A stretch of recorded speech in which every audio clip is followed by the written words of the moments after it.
Good evening, friends.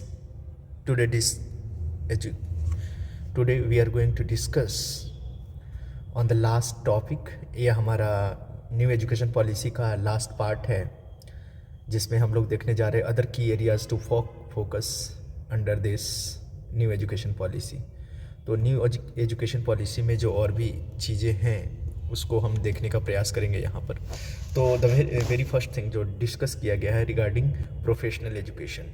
तो professional education में आप ये देख सकते हैं कि किस तरीके से ऑलरेडी पीछे में आप लोग को दिखाया गया था कि फ्रॉम क्लास 6 ऑनवर्ड्स ओनली अभी प्रोफेशनल एजुकेशन का in the form of vocational studies and all the new education policy has provided the opportunity to the students.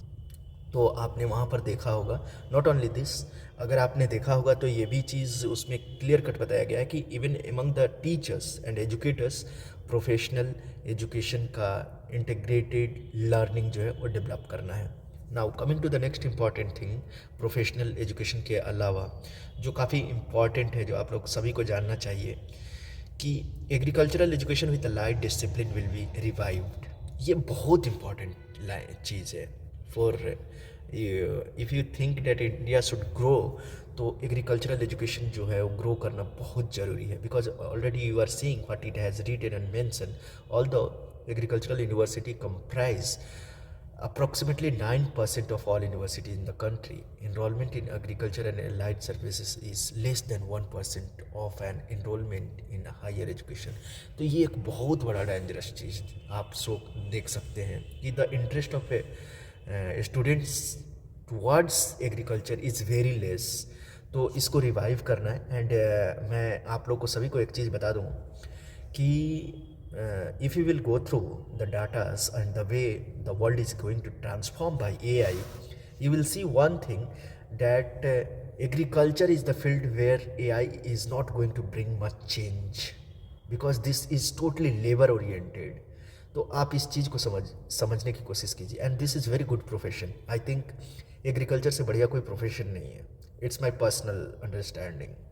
Now coming to the next important thing कि इसको develop करने के लिए क्या किया गया है कि एग्रीकल्चर टेक्नोलॉजी पार्क्स को प्रमोट करने की बात की गई है। तो ये काफ़ी इंपॉर्टेंट है, आप लोग इस चीज़ को ध्यान में रखिएगा। Legal education, again coming to the way, legal education need to be competitive globally and the best practices for embracing things, क्योंकि यहाँ पर एडमिनिस्ट्रेशन को लुक आफ्टर करने के लिए बहुत ज़्यादा ज़रूरी है।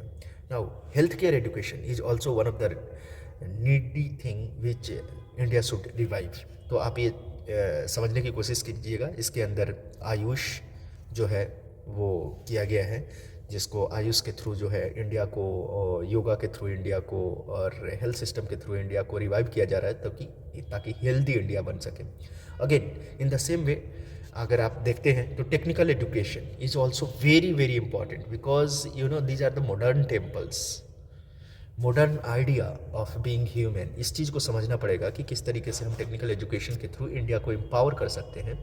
और इसमें अभी जो है artificial intelligence, 3D machine learning and at the same time big data analysis machine learning, ये सारी चीज़ें इंपॉर्टेंट हो गया। और इसमें nano technology, biotechnology, neuro science वगैरह जो है ये काफ़ी इंपॉर्टेंट है। Environment is very very important. इसके साथ adult education and life long learning, इसका आप देखिएगा तो दिल्ली यूनिवर्सिटी वगैरह में अलग डिपार्टमेंट भी है लाइफ लॉन्ग लर्निंग का, but this is not very much famous among Indian universities, so this has to keep in mind. अब जो कम्युनिटी हमारे पास इलिटरेट है उसको भी पढ़ाने के लिए, ताकि वो एटलीस्ट स्किलफुल हो सके, प्रौढ़ शिक्षा जिसको बोलते हैं। And at the same time those who are having no literacy, जैसे फाइनेंस लिटरेसी, एनवायरमेंटल लिटरेसी, इस टाइप का चीज़, तो वो देने की बात की गई है। उसके बाद अगर आप देख सकते हैं तो जो इंडिया का एडमिनिस्ट्रेटिव स्ट्रक्चर है उसको भी एजुकेशन के थ्रू ट्रांसफॉर्म करने की कोशिश किया गया है। इसमें national literacy mission has made a part. ये लॉन्च कब किया गया था? तो 1988 में। This is very much important point, आप याद रखिएगा for any kind of examination, even EMRS, librarian, BEd, other kind of examination, this is very much important. NCERT के बारे में ऑलरेडी मैंने आपको बता दिया कि किस किस टाइप की चीज़ है। करिकुलम फ्रेमवर्क में एडल्ट एजुकेशन की जो चर्चा की गई है, तो हमने अभी एडल्ट एजुकेशन करिकुलम फ्रेमवर्क भी लाया है। उसमें आप ये देख सकते हैं कि foundational literacy and numeracy, critical life skills very much important. Critical life skills में क्या क्या है, तो financial literacy, digital literacy, commercial skills, ये बहुत ज़्यादा ज़रूरी है among Indians. Then only you can become a very good commerce oriented individual. So to understand that thing, commercial skills should be there. Healthcare and awareness, child care education and family welfare. Child care education में आप सोच सकते हैं कि अभी Indian government ने एक और भी चीज़ का प्रयास किया है कि the rearing of the students, rearing of the child should be done even by the father, not only by the mother. तो ये एक ग्रुप में बच्चों को डेवलप करना, this is very much important. So इस एस्पेक्ट को भी आपको ध्यान में रखना है। Now coming to the next important thing is that is related to vocational study, जो हमने ऑलरेडी आपको बताया कि this in 6th class only it has been started and in some of the private schools already in Gurgaon areas this has started, जहाँ पे 10 days का internship वगैरह कराया जा रहा है। ICT again very much important, और इन चीज़ों को इम्प्रूव करने के लिए एडल्ट एजुकेशन सेंटर्स का डेवलपमेंट किया जा रहा है। तो this becomes very much important in this line. अगर दूसरा चीज़ हम देख सकते हैं कि स्टेट जो है NGO के साथ मिलकर के काम कर सकता है। जैसे अगर आपको एक छोटा सा उदाहरण के तौर पर मैं बताऊं, तो दिल्ली के अंदर if you will go through, तो जो दिल्ली गवर्नमेंट के स्कूल्स है उसमें NGOs का बहुत ज़्यादा सपोर्ट है to develop the and flourish this educational infrastructure and the same time outer support. तो उस चीज़ को टाई अप करने की बात कही गई है ताकि आप CSR वगैरह से पैसे ले करके स्कूल के इंफ्रास्ट्रक्चर वगैरह को डेवलप कर सकें। Adult education centre, social workers and counsellors को कनेक्ट किया जा रहा है। इवन स्कूल सोशल वर्कर की बात की गई है, अगर आपने देखा होगा, एंड काउंसलर्स की। इसीलिए जो are taking social work and at the same time psychology as their PG, they will be having the opportunity to get job in school settings. Community development की चर्चा को भी यहाँ पर वो PTM के थ्रू वगैरह किया गया है। And at the same time technology को जिस तरीके से TV चैनल्स वगैरह है, लाइब्रेरी है, ICT इक्विप्ड लाइब्रेरीज। अभी आपको ये चीज़ पता होना चाहिए कि India is having NDLI as its online library, national digital library of India, और यहाँ पर आप डिजिटल लैब वगैरह भी पा सकते हैं। तो this is very much important, you should know the idea how to use all these things. And promotion of Indian language, arts and culture, this is also becoming very much important for making India incredible India. So this is one of the program of central government also to make Indian culture a global taste for global citizens. यहाँ पर फिर आप यहाँ पर ये देख सकते हैं कि जो न्यू एजुकेशन पॉलिसी है उसके अंदर में लैंग्वेज टीचिंग, 3 लैंग्वेज और अदर लैंग्वेज भी आप सीख सकते हैं। लोकल लैंग्वेजेस के इम्पोर्टेंस को बताया गया है। जो ग्रॉस इनरोलमेंट रेशियोज़ है उसको बढ़ाने की बात की गई है। Graphic designing, artefact, art, museum, web design, इन सब को भी जो हायर एजुकेशन सिस्टम है उसमें लाने की बात की गई है ताकि people could learn the ideas of delivering education in the best form. So all this things are very much important under new education policies, जो आपको जानना चाहिए। IIT के साथ साथ अभी लैंग्वेज को लेकर के और फॉरेन लैंग्वेज को लेकर के इंडियन गवर्नमेंट का एक नया प्लान है, जो आप देख सकते हैं। Indian institute of translation and interpretation will be established, this is under the plan. अभी हमारे पास IFLU है जो चेन्नई में है।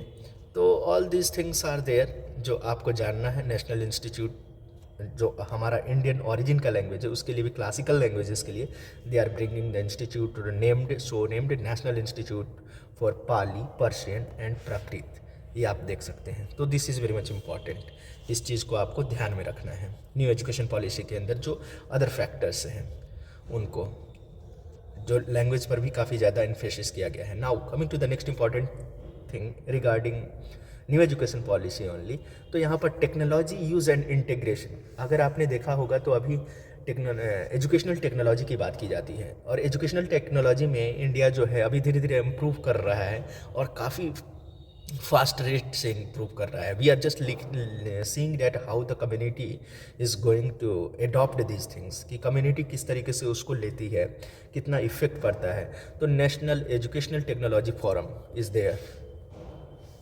विल बी क्रिएटेड, ये क्रिएशन की बात की गई है। But at the same time Indian government and NCERT has worked so much over all these things, उसके बाद जो है आपके पास जो इम्पोर्टेंट है, मैंने ऑलरेडी बताया है कि there are a lot many online and at the same time schooling के लिए NIOS है, फिर ग्रेजुएशन एंड पोस्ट ग्रेजुएशन के लिए इग्नू है, दीक्षा एंड स्वयं के बारे में ऑलरेडी मैंने आपको बताया है, तो इस चीज़ को आप देख लीजिएगा। पिछले जो न्यू एजुकेशन पॉलिसी के अंदर क्या क्या कमियां रही थी उसको ख़त्म करने के लिए, मतलब उसको मिनिमाइज़ करने के लिए न्यू एजुकेशन पॉलिसी 2020 आया। नाउ जो MHRD के द्वारा जो है AI को लेकर के काफ़ी ज़्यादा उस एम्फेसिस किया गया है, और उसमें आपको advancing core AI research, developing the application based research and advancing international research efforts के बारे में AI के थ्रू बात किया गया है। So these are the important things which you have to know under for your competitive examinations on this topics. फिर जो आपको स्कूलिंग, कंटिन्यूस स्कूलिंग के लिए भी वो किया गया है कि किस तरीके से कंटिन्यूस एजुकेशन को प्रोवाइड किया जाए। Now the next very much important thing is online and digital education. इसका ऑब्जेक्टिव क्या है? Ensuring the equitable use of technology and all. तो इसके थ्रू जो डिजिटल एजुकेशन है उसको बढ़ावा देने के लिए न्यू एजुकेशन पॉलिसी में अगर आप देखेंगे तो NDLI वगैरह जो है वहाँ पे सारे कोर्सेज को दिया गया है, स्कूल का भी, कॉलेज लेवल का भी, लैब्स का भी। डिजिटल लैब्स इज़ देयर जो आप वो कर सकते हैं, यूज़ कर सकते हैं under this only. Pilot projects online education के लिए देखिए IITs, NIT, इग्नू, CIET, इन सारे को लाया गया। Digital infrastructure we are creating. Online teaching platforms and tools के लिए आप देख सकते हैं Swayam and Shiksha, already we have discussed earlier. उसके बाद content analysis and creation, digital repository जैसे इंडिया कल्चर वगैरह जो वेबसाइट है वहाँ पर आप जा कर के इसको देख सकते हैं कि किस तरीके से वो एक डिजिटल रिपोजिटरी है। And at the same time addressing digital divide, it's very much important. अभी क्या किया गया है कि गवर्नमेंट जो है बहुत सारे TV चैनल्स के थ्रू जो है क्लासेस को कर रहा है। देखिए वर्चुअल लैब्स जो अभी आपको बात कर रहा था वर्चुअल लैब्स का, तो वो स्वयं प्रभा जो TV चैनल है उस पर प्रोवाइड कराया जाता है। Teachers training and incentives for teacher, तो ये भी बढ़ाया जा रहा है। नेशनल टेस्टिंग एजेंसी के बारे में बताया गया है। मॉडल्स ऑफ लर्निंग जो ऑलरेडी NCERT समय समय पर लेते आ रहा है। Dedicated unit for building of world class digital infrastructure and educational digital content and capacity.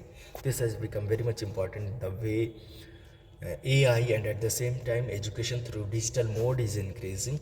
तो ये काफ़ी ज़्यादा इम्पॉर्टेंट हो गया है जो कि न्यू एजुकेशन पॉलिसी का पार्ट है, तो आप इस चीज़ों को ध्यान में रखेंगे। अभी उसके बाद जो है financing affordable and quality education to all, ये बहुत ज़्यादा इंपॉर्टेंट है इसको समझना। ट्राई टू अंडरस्टैंड दिस, और ये खास करके उनको अंडरस्टैंड करना बहुत ज़्यादा ज़रूरी है। Those candidates who are studying in private schools. Private schools में क्या हो रहा है कि जो बुक्स है उसकी जो क्वालिटी है, कंटेंट क्वालिटी है, वो काफ़ी डाउन ग्रेड का है अदर देन NCERT बुक जो इंडिविजुअल राइटर्स के द्वारा लिखा जा रहा है, और उसको कोई पूछने वाला नहीं है। In that condition, you have to think that either the content of the book and the quality of the content is very much applicable and useful for today's generation. ये parents को check करना चाहिए. Even those teachers who are teaching in the private schools, they should once go through the content of the book and ensure that the quality of the content is very good. Because what I have found in most of the private schools, the content is very compromised, so that should be ensured. So these were the important things under this session. So thank you for watching Wisdom Tree and learning new education policy. For any kind of CUET information and UGC NET, LLB, CLAT, those who want to go through this, especially CUET and BPSC mains, so these candidates could contact me on 91234 11670.